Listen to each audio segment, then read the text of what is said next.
tried to make me look like a fool. Now watch your world burn. So this happened last Christmas, and I'm still processing the absolute insanity. My wife Sarah's family has always treated me like garbage, but what went down at their holiday dinner was beyond anything I could have imagined. Picture this. I'm sitting in their mansion's dining room that looks like Martha Stewart had a breakdown in a Hallmark store. Gold everything, enough mistletoe to choke a reindeer, and a Christmas tree so massive it probably had its own zip code. But underneath all that festive cheer, something felt off. Sarah had been acting weird on the drive over, actually smiling at me for the first time in months. The dining room was its usual intimidating setup.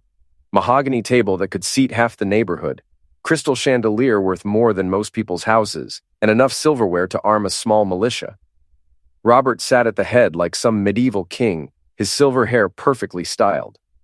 Sarah's sister Lisa was already 3 glasses deep in her liquid dinner, giving me that fake smile that said, "I tolerate your existence, but would happily watch you get hit by a bus." But it was the stranger sitting across from me that really set off my alarm bells. Tall, blonde, looked like he'd been manufactured in some Ivy League factory.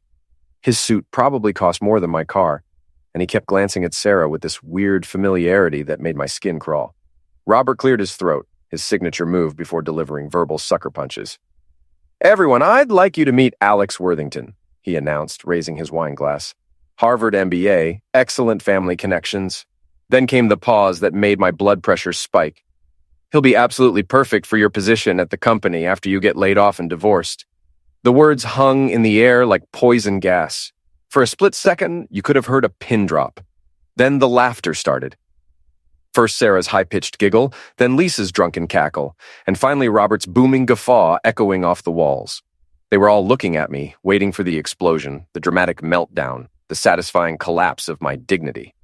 Alex had the decency to look uncomfortable, shifting like his expensive suit had turned into a hair shirt. Poor bastard probably didn't realize he'd been invited to witness an execution. I could feel rage rising in my chest, that familiar surge that wanted to flip the table. Instead, I took a deep breath, reached for my roll, and buttered it with surgical precision.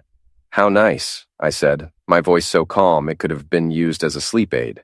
I took a bite, chewed thoughtfully, and looked directly at Alex. The kid was sweating now. "Alex, that's quite an interesting proposition. Did they happen to mention that the company is actually in my name?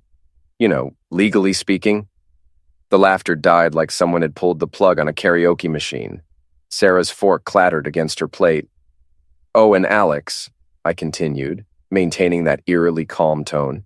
"Did they also mention the prenup? You know, that document Sarah signed with such enthusiasm back when she thought I was her ticket to Easy Street?" That's when Sarah made her mistake. She tried to take a sip of wine to cover her shock, but her hand was shaking so badly she ended up choking on it. The coughing fit that followed was so violent, I thought she might hack up a lung right there on the imported china. Let me back up and explain what the last 6 years have been like, because this Christmas ambush didn't materialize out of thin air. From day one of my marriage to Sarah, Robert made it crystal clear I was about as welcome as a vegetarian at a barbecue convention. He had a gift for making you feel like you'd tracked dog crap through his pristine world just by existing. He perfected this routine where he'd introduce me at social gatherings as Sarah's temporary upgrade, always with that sharp smile. The first time he pulled that gem, I thought maybe it was twisted rich people humor. But no, Robert meant every word. He'd say it at charity galas, at the country club, anywhere with an audience to witness my public humiliation. Sarah would just stand there smiling like he'd complimented her shoes, never once telling Daddy to dial back the a-hole routine. My loving wife had turned parroting Daddy's contempt into an Olympic sport. According to her, I wasn't sophisticated enough for her circle of trust fund babies. My suits weren't expensive enough. My car wasn't flashy enough.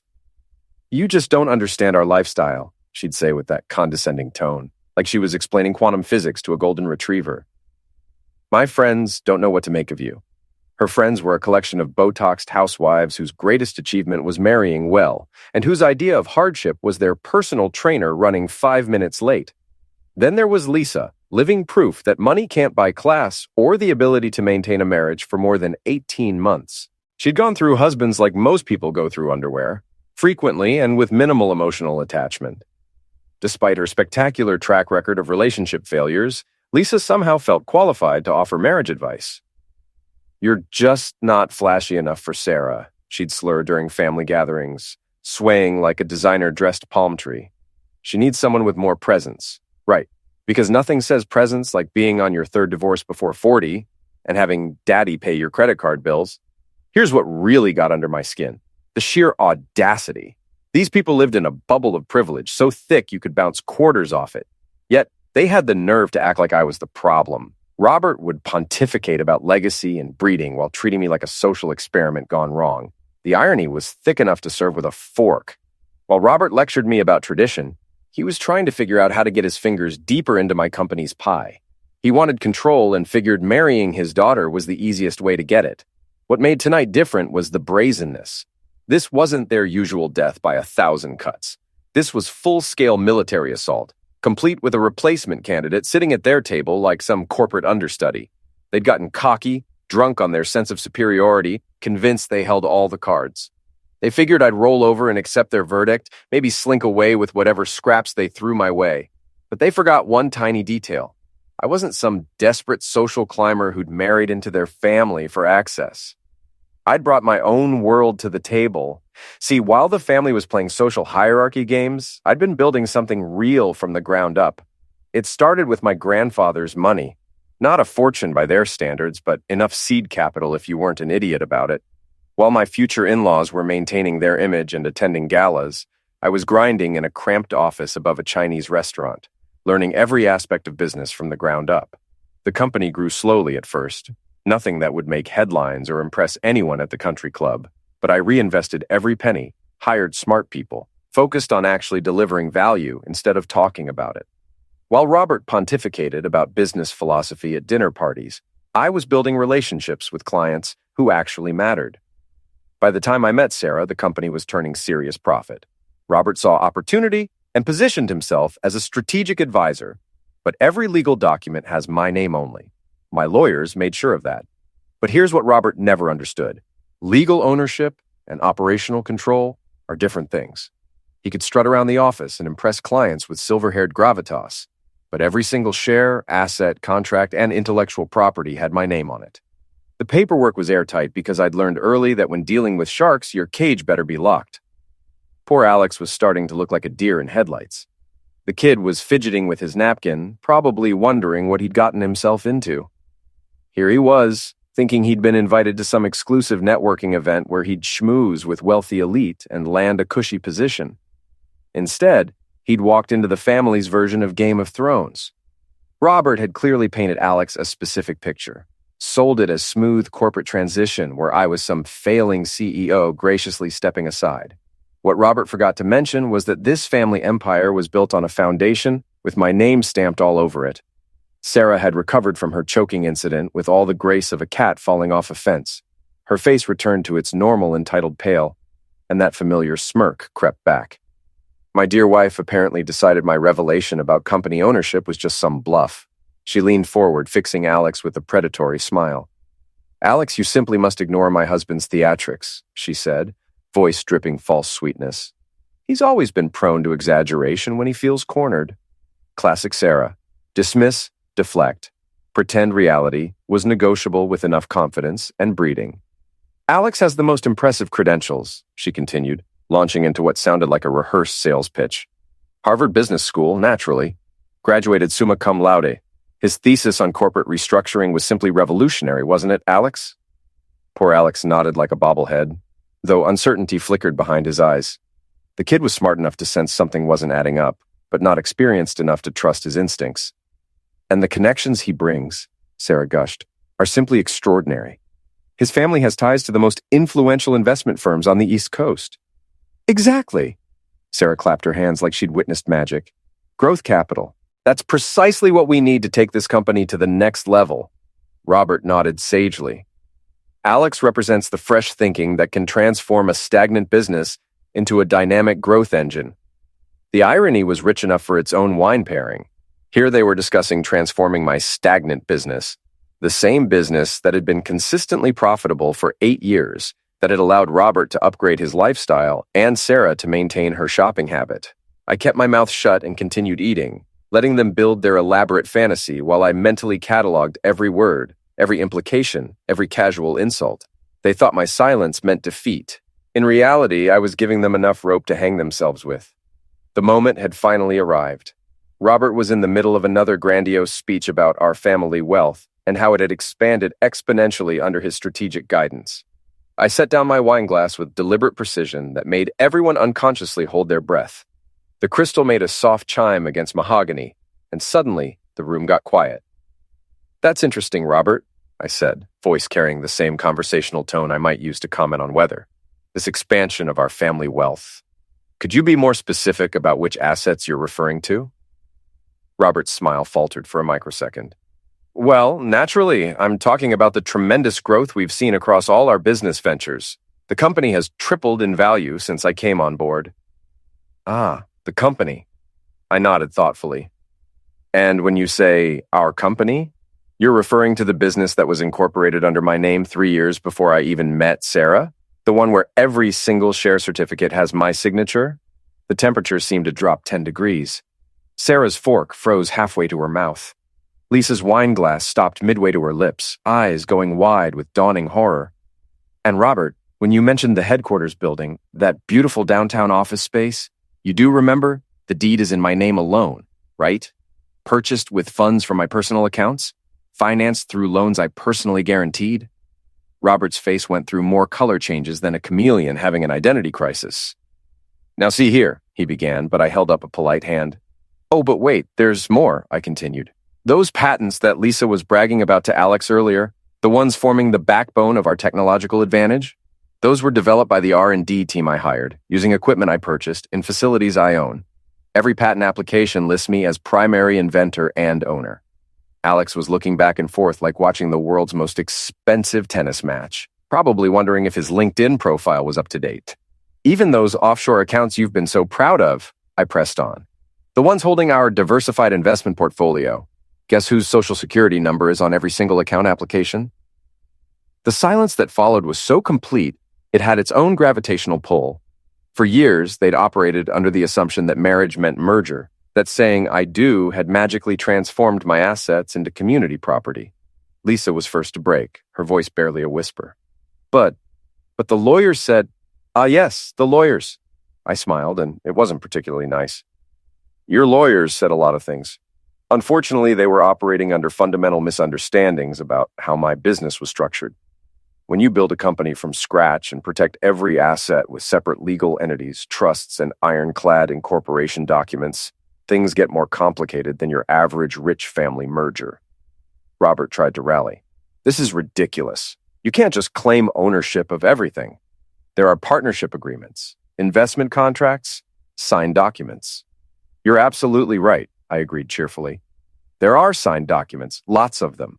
Every single one clearly states that your role in the company is strictly advisory, with no ownership stake, no voting rights, and no claim to assets." Sarah finally found her voice, though it came out 3 octaves higher than usual. "This is impossible. The prenup covered business assets acquired during the marriage." "The prenup covered assets acquired during the marriage," I corrected gently. "But since the company, the building, the patents, and about 90% of our current assets were established before our marriage, they fall under the separate property clause. You know, the one your own lawyer explained before you signed it." Alex cleared his throat nervously. Perhaps I should go," he suggested. "Nonsense, Alex," I said warmly. "You should stay for dessert. I think you'll find the rest of this conversation quite educational." "You know what, Sarah?" I said, settling back. "Since we're being so honest about everything tonight, maybe we should clear the air about some other details that have been bothering me lately." The way her eyes narrowed told me she knew exactly where this was heading.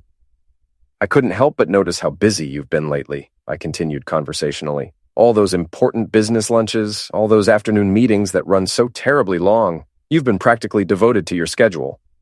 I reached into my jacket and pulled out my phone, setting it on the table. "See, when your spouse starts having mysterious afternoon appointments 3 times a week, a reasonable person might get curious about where all that time is being spent." Sarah's face went from pale to gray. "You've been spying on me?" "Spying is such an ugly word," I replied. "I prefer to think of it as taking a healthy interest in my wife's well-being." After all, when someone starts spending every Tuesday, Thursday, and Friday afternoon at the St. Regis Hotel, ordering room service for two, and charging it to a credit card linked to our joint checking account, a loving husband might start to worry. The silence was so profound you could have held a seance. Lisa's wine glass slipped and shattered against her plate, sending crystal scattering like tiny glittering accusations. The thing about the St. Regis, I continued, is that they're very thorough with record keeping. When I called to inquire about my wife's frequent visits, they were more than happy to confirm dates, times, and even room numbers. Apparently, Sarah has been quite the regular customer. Sarah tried to speak, but only managed a strangled choking sound. And here's where it gets really interesting, I said, pulling up something on my phone. When I started looking into credit card statements, I discovered some fascinating patterns. Not just hotel charges, but shopping trips that always seem to happen right after those long lunch meetings. Very expensive shopping trips. For instance, did you know Sarah has been treating herself to very expensive lingerie from La Perla? Curious choice for someone who's been claiming she's too tired for any kind of intimate relations at home. Sarah finally found her voice. How dare you humiliate me like this? Humiliate you? I laughed, and it wasn't a pleasant sound. Sweetheart, I'm not humiliating you. I'm just sharing some interesting financial data with the family.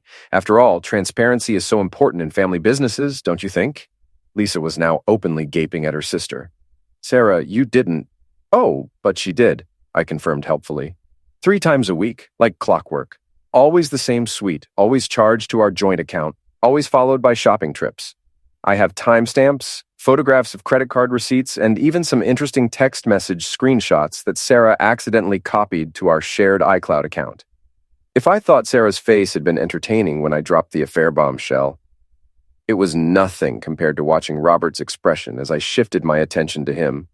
Robert, I said, giving him my full attention, since we're having such a productive conversation about transparency, maybe we should discuss some of your recent business expenses. The old man's Adam's apple bobbed like a fishing lure in choppy water. He tried to maintain that patrician composure, but sweat was starting to bead. I don't know what you're implying, he said, though his voice had lost that commanding authority. I'm about to lay out very specific facts about how you've been treating the company expense account like your personal piggy bank. The beautiful thing about modern accounting software is that it tracks everything. I pulled out a manila folder I'd been saving for this moment. Let's talk about that wine collection you've been building. According to receipts I have here, the company has purchased approximately $47,000 worth of vintage wines over the past 18 months. I'm sure you can explain why a tech consulting firm needs a wine cellar that rivals most 5-star restaurants. The folder hit the table with a satisfying thud, and Robert's eyes fixed on it like it was a live grenade. Then there's the country club fees, I went on. $68,000 annually for memberships at 3 different clubs, all charged to the company under client entertainment. Fascinating how much entertaining you've been doing at the yacht club, considering we don't have any clients who own boats. Robert tried to speak, but only managed to sound somewhere between a cough and a death rattle. And speaking of boats, I continued, let's discuss that beautiful 42-foot Sunseeker that's been docked in Miami for the past 8 months, the one charged to the company as a mobile office for client meetings. Too bad we don't actually have any clients in the Southeast region. Lisa gasped audibly. Daddy, you told me that boat belonged to the Weatherbys. No, Lisa, the boat belongs to the company. Or rather, it did until about 6 hours ago when I had it seized by the marina and put up for immediate sale. Amazing how quickly these things can move when you have proper legal documentation. Robert finally found his voice, though it came out as more of a croak. You can't do that. That's theft. I'll have you arrested. Theft? I raised an eyebrow, genuinely amused. Robert, you charged a $500,000 yacht to a company expense account without authorization from the actual owner. If anyone's going to be talking to law enforcement about theft, it's probably not going to be me. The implications were hitting him like a series of slaps. Corporate fraud, embezzlement, misappropriation of funds. The charges were stacking up like poker chips, and he was holding a losing hand. But wait, there's more, I said. Let's talk about those consulting fees you've been paying yourself. $30,000 a month for strategic advisory services. Interesting math considering you show up to the office maybe twice a week and spend most of that time playing golf. The explosion, when it finally came, was more spectacular than I could have hoped for. It started with Sarah, who apparently decided that screaming was the appropriate response to having her entire world systematically dismantled over Christmas dinner. Her voice reached a pitch that probably violated several noise ordinances. "This is insane!" she shrieked, her carefully applied makeup now streaking down her face like watercolors in a thunderstorm. "You can't just destroy our family because you're having some kind of midlife crisis. This is our life, our money, our future." The possessive pronouns were flying fast and furious, which was ironic, considering we just spent the better part of an hour establishing that none of it was actually ours, in any legal sense. "Your money?" I asked mildly, which only seemed to fuel her hysteria. "Gloria, sweetheart, you haven't earned a dime in your entire adult life. The closest you've come to generating income was that time you sold your old Hermes bags on eBay, and even then you lost money because you forgot to factor in shipping costs." Lisa chose that moment to join the chorus, her wine-soaked brain finally processing the full scope of what was happening. She started crying, not the delicate tears of a movie heroine, but the ugly, snotty sobbing of someone whose comfortable delusions were being shattered. "But what about the family reputation?" she wailed. "What will people say when they find out about all of this?" "What will people say?" I repeated, genuinely curious about her priorities. "Lisa, your family's reputation is about to be the least of your problems. When the IRS starts auditing Robert's tax returns and the FBI begins investigating corporate fraud charges, I'm pretty sure social standing is going to take a back seat to avoiding federal prison time." That's when Robert finally lost whatever remained of his composure. The man who'd spent years lecturing me about dignity started bellowing like a wounded bull, his face turning purple as spittle flew from his mouth. "You ungrateful bastard!" he roared, pounding his fist on the table hard enough to make the china rattle. "After everything we've done for you, after we welcomed you into this family." "Welcomed me?" I couldn't help but laugh. "Robert, you've spent 6 years treating me like something you scraped off your shoe. You've insulted me, undermined me, and stolen from me, and now you want to talk about betrayal?" Alex finally decided he'd had enough of being a captive audience to this family meltdown. He stood up slowly, like he was trying not to startle any dangerous animals. "I think maybe I should go," he said, his voice barely above a whisper. "This seems like a private family matter." "You can't leave!" Sarah spun around to face him, mascara streaking down her cheeks like war paint. "We had an agreement. You were going to—" "I was going to what?" Alex interrupted, finally showing some spine. "Take over a company from someone who legally owns it? Participate in what sounds suspiciously like fraud? No, thank you. I may be ambitious, but I'm not stupid." He was already reaching for his coat, moving with the kind of urgency usually reserved for escaping natural disasters. Smart kid. He'd probably go far in life, assuming he learned to vet his business opportunities more carefully. With Alex's departure, the remaining members of the family seemed to lose whatever was left of their collective minds.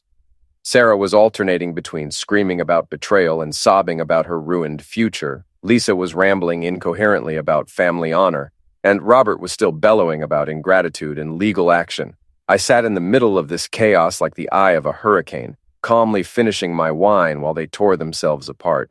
After years of walking on eggshells around their egos and enduring their casual cruelty, watching them completely lose their composure was surprisingly therapeutic. Finally, when it became clear that they were just going to keep cycling through the same accusations and threats on an endless loop, I stood up and buttoned my coat. The simple action seemed to shock them into momentary silence. "Well," I said, checking my watch with the casual air of someone wrapping up a pleasant social evening. "This has been absolutely fascinating, but I think it's time for me to go. Thank you for such an enlightening Christmas dinner." Sarah stared at me like I just announced my intention to join a circus. "You can't just leave," she gasped. "We need to talk about this. We need to figure out how to fix this." "Fix this?" I smiled, and it wasn't a particularly warm expression. "Sarah, there's nothing to fix. There's just reality. And reality is that your comfortable little fantasy is over." I walked toward the door, savoring the sound of my footsteps echoing in the suddenly quiet dining room. At the threshold, I turned back for one last look at the wreckage of their evening. "Merry Christmas," I said pleasantly. "By New Year's, you'll be hearing from my lawyers." The drive to my townhouse felt like being released from prison after serving a sentence I'd never deserved. The snow was falling in fat, lazy flakes that turned the city into something out of a postcard, and for the first time in years, I actually appreciated the beauty of it. The townhouse was my little secret, a piece of real estate I'd purchased 3 years ago under the name of one of my holding companies. Nothing spectacular by their standards, just a modest 3-bedroom brick building in a quiet neighborhood where people minded their own business. But it was mine, completely and totally mine. I'd bought it originally as an investment property, but over the past year, I'd been quietly moving my personal belongings there, bit by bit. Nothing obvious, just the gradual migration of items that actually mattered to me. As I pulled into the narrow driveway, my phone started buzzing like an angry wasp trapped in a jar. First it was Sarah, her number flashing with desperate persistence. Then Robert, probably calling from his study where he was frantically going through contracts looking for some loophole. Even Lisa managed to dial my number. Though given her alcohol consumption, that was probably more luck than motor skills. I let them all go to voicemail. After 6 years of jumping every time one of them called, the simple act of ignoring their demands felt revolutionary. Each ignored call was a small declaration of independence. Inside the townhouse, I poured myself 3 fingers of bourbon, the good stuff that I kept here instead of the overpriced scotch that Robert insisted on serving. I settled into the leather chair by the window, the one that faced out onto the quiet street where normal people live normal lives without the constant drama of corporate espionage and family warfare. The silence was extraordinary. No Sarah complaining about imagined slights from her social circle. No Robert pontificating about business strategies he didn't understand. No Lisa's drunken commentary on everything from my wardrobe choices to my failure to appreciate their family's superiority. Just blessed, beautiful silence. The text messages started arriving around 10 o'clock, a steady stream of increasingly desperate digital pleas that ranged from pathetic to threatening to completely delusional. Sarah's messages were a masterclass in emotional manipulation, cycling through anger, self-pity, and hollow promises of change. "We can work this out," she texted. "Don't throw away everything we've built together." As if she'd built anything other than an impressive collection of credit card debt and extramarital affairs. Robert's texts were more direct, alternating between legal threats and attempted intimidation. "You'll regret this," he warned. "I have connections you can't imagine." The irony was delicious. A man whose connections were about to become his biggest liability, threatening someone who just demonstrated exactly how powerless those connections really were. Around midnight, the calls and texts finally stopped, probably because they'd exhausted themselves or passed out, or possibly because their lawyers had advised them to shut up before they incriminated themselves further. I raised my glass to the window, looking out at the snow-covered street where Christmas lights twinkled in windows, and normal families were probably sleeping peacefully, dreaming of presents and vacation days instead of forensic accountants and federal investigations. "Merry Christmas to me," I said aloud, and meant every word. The freedom was intoxicating in a way that no amount of money or social status could match. For the first time in years, I could make decisions without considering how they would affect Sarah's reputation or Robert's business schemes or Lisa's delicate sensibilities. The company was mine, legally and completely, protected by contracts so airtight that even a team of Harvard lawyers couldn't find a crack. The assets were mine, secured in trusts and holding companies. Even the house we'd shared was technically a company property, which meant Sarah would be looking for new accommodations sooner rather than later. But more than the financial victory, more than the legal vindication, was the simple fact that I was finally free from their toxic influence. No more walking on eggshells, no more swallowing insults, no more pretending that their casual cruelty was just family dynamics. As I finished my bourbon and prepared for the first peaceful night's sleep I'd had in years, I couldn't help but smile at the irony. They tried to give me the gift of humiliation, but instead they'd given me something far more valuable, the motivation to finally cut myself free from their web of manipulation and control. Freedom, it turned out, was the best Christmas present I'd ever received.